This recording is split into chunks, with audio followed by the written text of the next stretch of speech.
Hello, and welcome to our program, Where God Weeps, a program where we speak about the situation of the suffering church around the world. Pakistan is a country of about 200 million inhabitants, of which almost 2 million are Catholic, constituting a little over 2% of the population. The country suffers complex political, social, and economic realities, causing suffering not only for Christians but also for Muslims. The origin of this derives from an economic gap that characterizes society. On the one hand, the very rich, on the other hand, the very poor. The latter, poor and marginalized, are the majority. There is no middle class. Within this situation, the Catholic Church provides a unique service, particularly in the field of education, healthcare, and social services, recognized and appreciated by the population and the government alike. Notwithstanding this important role, Christians continue to suffer discrimination and persecution. To tell us more, it's my pleasure to welcome Father Asif John, the Vicar General of the Diocese of Islamabad Rawalpindi, Pakistan. Father John, thank you for being with us here today in our program. Thank you very much for giving me this opportunity for being with you, and I'm happy to be here with you this evening. Thank you very much once again.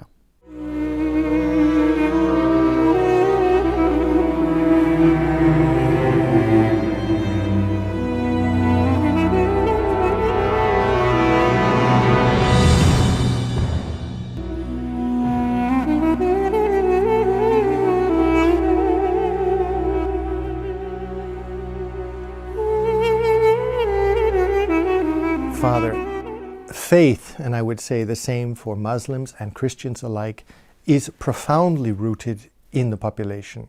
As we know, Pakistan is majority Muslim, and even every petrol station has a prayer room. Can you tell us, how is it and how do you see faith so impregnated into the population? You know, faith is a very focal point in every religion, either Christianity or a Muslim. But looking at the country like Pakistan, there is no doubt that, as you mentioned, that the majority is Muslim, 96% Muslims, and only 2.5% are Christians. And among those minorities, Catholics are in majorities. But still, the faith in Muslims, they are very much rooted from their childhood. I mean, looking at their mosques, the child are getting at 4 o'clock and holding their Qurans and going to their madrasas for the Islamic studies, and that is the beginning now. Like we say, the catechesis. No? So from the very early stage, it is really rooted and given to their young generation and to all children on their concrete levels, on concrete education of Quranic teachings. So that is the base. It's really their day to day. I mean, it's something where, I suppose, for us in our secular societies, we have a very clear separation of church and state. Whereas in Pakistan, that's not the case. Everything is one. Everything is religion. Even the state comes under religion, because Islam has his own rule and regulation to run a country, to run a state. So everything based, whether it's economic, whether it's social, or any other family, everything comes under religion. Yeah. How do you see this within the Catholic community? 90%, from what I understand, 90% of Catholics attend Sunday Mass, weekly Mass, which is an enormous figure if we compare again to our secularized societies here in the West, where we talk about maybe 20% are regularly going to Sunday Mass. How do you see the faith of the people, and what gives them this profound faith? As you know, that the church in Pakistan, or Christians in Pakistan, are in minority, and the suffering in one way or another way. Look at how the church being attacked from different levels, on different points. But still, though the security risks are still there, but the people are quite committed and very strong in their faith. There are security risks as the church was bombed. Even then, the more and more people every Sunday, even day-to-day Mass, people are attending Masses. We don't feel fear in that, though still the church, the priests celebrate Sunday Masses under heavy security outside the churches, but still the people are there to attend the Masses in the churches on Sunday, on special occasions like Christmas, Easter, or during Lent. The churches are full. There is no place to put stuff They're in. even outside, no? It's outside the churches. It's interesting because you mentioned this question of the discrimination and persecution, but Pakistan, in its origin in 1947, when President Jinnah he founded, and I quote here, President Muhammad Ali Jinnah conceived Pakistan as a, quote, a home for Muslims, but one, he said, in which you are, quote, free to go to your churches, your temples, your mosques. Would you say there's religious freedom in Pakistan? In this regard, looking at this point, there is a religious freedom because we are free to pray in our churches. But somehow or another, if we look at the passage of time, where we see that things are not really moving in the right direction, when extremists has really come up, these fundamentalists have really come up and have really damaged the religious freedom. But in this regard, I think so. We are free to work and worship in our churches. In this complex reality of the economic situation, the church has been given and plays a very important role in social services. We talk about education, we talk about healthcare, and so on. On one side, it's important that the church has been given this space by the government, which is interesting in a Muslim context, that the church has this role to play. And then secondly, that the population appreciates this service that the church is providing. How is it that the church has been able to do this work in this Muslim context, and how do you see the appreciation of the population? Though the church is very limited in Pakistan and most of the Christians are poor, but beside this, the church is playing a very vital and crucial role in the development of Pakistan and the common people too. It's not only that we Christians get benefit out of our Christian or Catholic institutions, but Muslims are equally treated in our institutions like healthcare, like education, and the good number of percentage of our Muslims are studying in our Catholic schools. I think, they're knocking on your doors to get into the Catholic schools. Yeah, because of their education system, because of our moral. It's not only that we educate, but we form too. So it's a both way. It's not only formation and the education, and therefore these our Muslim brethren, they have a high respect for our institutions. As you mentioned, they looked and they wait for admission space in our institutions. Likewise, the healthcare. A lot of hospital and hospices are really rendering great and compassionate services to our Muslim without any difference of being Muslim or Christian. If we are able to, we go for, and within our limited resources, we are trying to deliver our best and preach the gospel through our actions. This was the very act Jesus did. So still we are carrying with those actions and with the same spirit. So it's the witness. It's the witness that we are giving to Muslim communities. And also it's the living together. Living together. What role does this play in the future of the interreligious dialogue, in the living together, when the young people are able to live together at such a young age in the schools and be in contact with this? How important is this for this future of Pakistan as a society? What I think is that schools, of course, from the beginning of this interfaith. But it must continue at all levels too. Definitely, since we are talking about our institution, especially in education, there, of course, is not only that we educate them, but we talk our values in human terms too. That we speak human language with them. Definitely, this breaks the lot of barriers and cleared a lot of confusions between two religions, Christians and Muslims. And though there are certain issues that we are not really stand together, but what our institutions that we are trying to do, why not to look the positive side and work together and work together. So this is the aim, and this is what we are working for.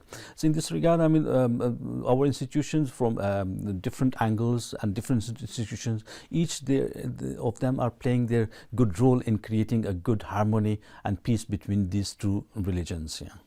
Having said this, I think we must recognize, and we've seen, sadly, also in recent times, the attacks of fundamentalists. And I think it's very important to define that this is a very specific group, not special, specific group of fundamentalists, radicals, who wish to tear at the fabric of society. Why is it that this radicalization is within the society, and how does the church and how does the society, the larger Pakistani society, address this question of radicalization?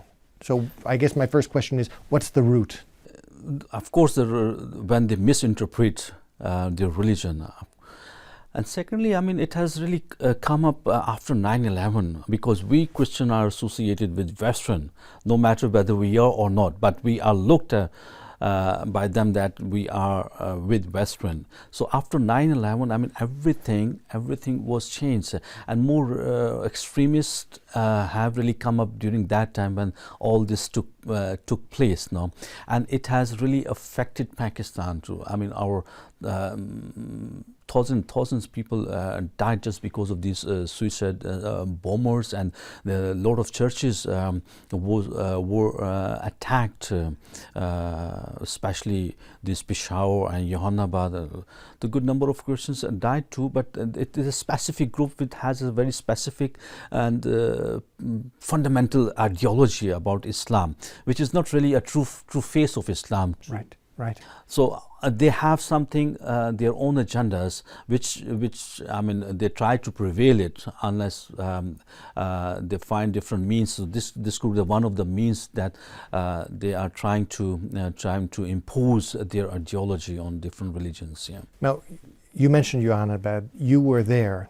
You witnessed the bombing. What happened, and what was your experience? What was your personal reflection on this attack against the Catholic Church in Jahanabad? You know, it was just a nightmare. I couldn't believe that. I have watched a lot of such news on the television. Yeah, we see the suicide bomb, but being there, present, and going through all the situations, there were really commotion that why this happened. It was a series of suicide bombers. No, they attacked the two churches, the Catholic Church and then a Christ Church, Anglican Church. Yes, Anglican, both churches, but they were having their Sunday services, and the Catholic Church were having theirs, and the church was extremely packed. And you were there at that moment? I was celebrating Mass in another church, so when I came back, I heard the news that this happened. But when I arrived there, I saw the pieces, the bodies scattering everywhere now. So that was the first time I smelled the human flesh. And how was the reaction of the Catholic population afterwards? I mean, was there anger? Was there a sense of revenge? Was there a sense of, I mean, everything that would be so natural when you've seen your family members or others killed by the act of a radical? How did you see and live this It's very natural now, Mark. It's very natural when something comes to you. Definitely, you retaliate. You try to give something back to that person. I mean, but this time the retaliation was very strong from Christian side. Very strong. In what sense? I mean, they retaliate, the protest against the government, the different, I mean, they have gone on different places against Muslims too. But I mean, at the end, you know, it bounced back to us too. So, this is not the way to solve the problem too. I mean, we need to find it the way that everything must be resolved, because this is not the true, or all Muslims are not involved with. A specific group is the one behind. So we need to tackle with those rather than putting everything aside and do the same. And this is not a Christian witness too. So you were there preaching peace. You were preaching reconciliation. We did. This is what the message we gave on the TV too, that we want to be calm. We need to calm down and handle the situation peacefully. I want to touch on now another question, and that is also an issue that is prevalent within Pakistani society. Regrettably, it is a question of fundamentalists and forced conversions. Can you tell us a little bit about the situation and your experience with this, and what are we talking about when we're talking about forced conversions? It is present there, yeah. It has been and still going on. There are forced conversion that the girls are kidnapped, or they are one way or another way to get into to involve some activities or get married with them. Then definitely one has to leave his or her religion. So forced conversion is still there. I mean, recently, I mean, a lot of Hindu girls were kidnapped and so it's not just Christians, yes, it's Christians also Hindus as well. Yeah, Hindu as and well, so yeah. the case is that a young girl is going home from school, for example, she's kidnapped, and now is it rape, is it forced marriage, it's a forced marriage. It's a forced marriage. In some cases rape too. Right. Yeah. Because then if a girl is raped, the shame is so great that she cannot go back to her own community. Yeah. Mm-hmm.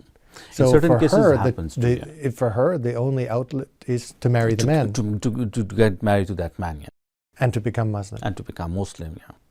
How does the church work in this context? What is it that you can do, I mean, to help these young women? This is a very complex reality that we are facing now. But I mean, there are several cases that the church has resolved and helped the family and particularly the girl to get back. But simply once you involved in, there's so much pressure from external pressure from right and left that I mean you really can't help those people to whom you really want to help them and bring them back to their own community. And then the pressure comes to family, and family is not able to hold that pressure now, since everybody is poor. Then I mean those who have done this, definitely they have some back too. So somehow or another, from right and left, they put a pressure on family, and finally I mean they agreed also. I mean even sometimes girls, they come and say, okay, that though it's a forced marriage, but I mean they come from their own will that they have gone to become a Muslim. To become Muslim. Father, we've talked a lot about the different contexts now of Pakistan and the life of the Catholic Church in it. How can we help you? What is it that we can do to help support the faith and support the church in Pakistan? The church in East is already very much involved in Pakistan by helping them constructing the churches, the schools, the hospitals. In one way or another way, they are really helping the church, and these are the main things that we need to keep our faith and keep our people alive in Pakistan. Though, as I already mentioned, economically we are very down. Though the faith is strong and people are committed, and they are committed and willing to give to the church, but since they have the limited resources, so we always need to look some well-wishers and benefactors. So in this regard, the church in need is really playing a crucial role by helping us constructing different schools, parishes, and help the priests to carry on their pastoral activities in far long areas where only few families are there, and priests has to reach to those families, those people, to share the faith, to build up their faith, and more important, to keep their faith in that surrounding where they are living in a Muslim locality that's surrounded by the Muslim. So and mostly in education, this is what I believe, that education is the key which can really open the door and give our people a scope to fight for their rights, to fight for each and everything they want to get now. Father, in a terrible environment and a terrible situation like this, an explosion, and as you've mentioned, how do you keep your faith? How do you keep your hope when actually the natural human reaction is one of anger and violence? You want to react, to take revenge. These moments, though, were very tough to look at, and though the pain was there, because I myself have seen each and everything, and I know the aftershocks of that bomb blast.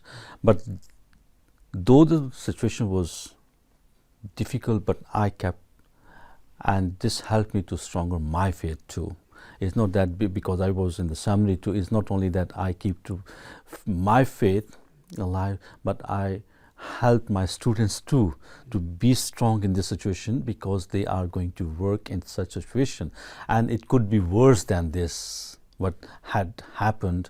Maybe in future they have to face the more challenges that we are facing. So this really strengthened is not only me, but personally, yeah, it really strengthened my faith. But looking at the people afterwards, they were more strong in their faith. The church was ever full. So I said, look at this is the witness that people believe, and their faith is really strong, and they believe in the risen Lord. And the blood of the martyrs are the seeds of faith. The seed of the faith, yeah. Yes. Father, there's one area which we haven't touched on, and that's the question of the sisters. These extraordinary women who have given their lives to serve the church. Do you see vocations growing among the sisters? Are young women coming to the faith and wanting to become sisters? How important is the role of sisters in Pakistani society? We are blessed with vocations.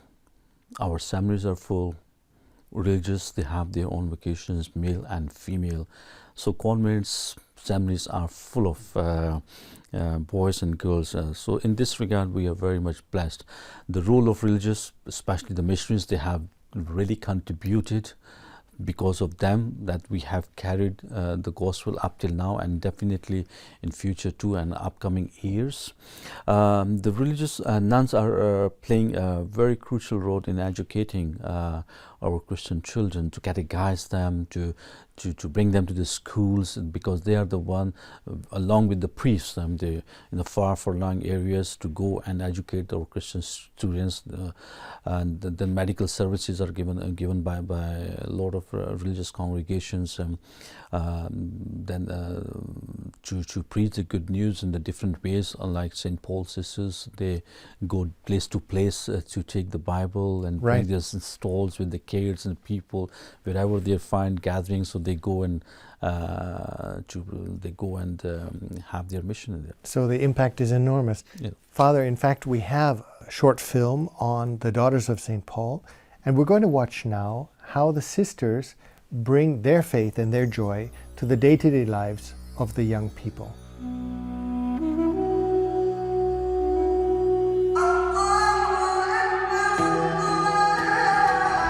Salam, my name is Sister Gazia. I live in Pakistan, where 96% of the people are Muslims. This is my convent. I am a religious sister belonging to the Daughters of St. Paul. My sisters and I bring Jesus to the people. We run the only Catholic book and media center in the country. We have plenty of books as well as beautiful devotional items. 7 years ago, our bookshop was badly damaged by a bomb blast. Despite the danger and tension, we managed to rebuild and to continue our service. It is not easy to live in a country where Christians are the target of repeated violence, discrimination, and harassment. Christian formation of the children is important for us. A strong faith can pull our youth out of poverty and lead them to a brighter future. Our mobile cinema is a great way to spread the good news and to inspire. With 9 sisters and 11 candidates, the atmosphere in the house is always cheerful. We believe in the grace of God and we trust in prayer.